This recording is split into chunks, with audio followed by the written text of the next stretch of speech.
called astroturfing.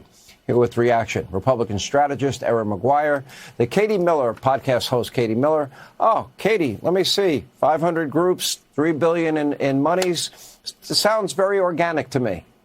Absolutely organic, nothing contrived, and certainly nothing paid for, except for the fact that we know George Soros has funded this, and Susan Rice leads an organization that has funded this. And if you remember, Sean, just a few weeks ago, she said revenge is best served cold. What does that mean, Susan? Does that mean you're going to further investigate and hope to put President Trump and his administration in jail? Does that mean you, too, want to see more assassination attempts on not only his life, but on the people who work for his life?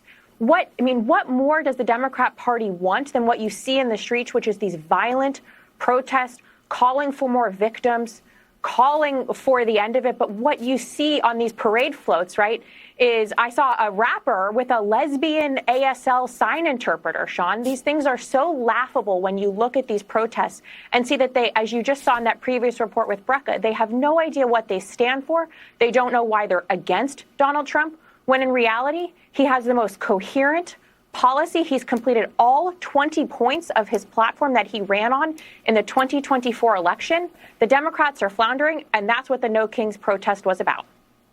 You know, Erin, I watch this, and I actually think that it helps Republicans, because if you thought the elected officials in Washington, D.C., and the swamp on the left were crazy, now you know why they're crazy, because those are the people that vote for them. So they can't even try to move to the middle if they wanted, because that base will come after them with a vengeance, right?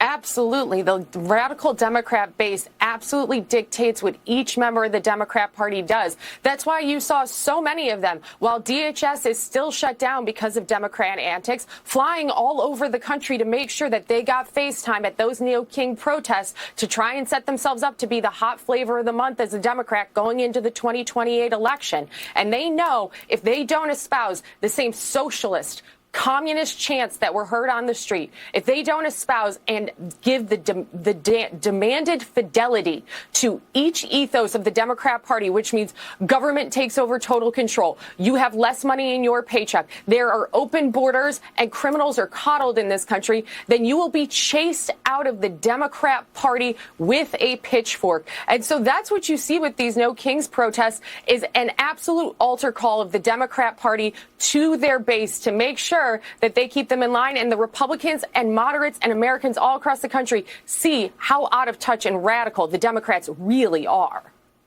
All right, Erin, we appreciate you. By the way, I'm warning you, Erin, don't go on Katie Miller's podcast. It's really dangerous. It could be career-ending. She asked really hard personal questions. It was brutal. I went through the experience. Katie's the best. We thank you both.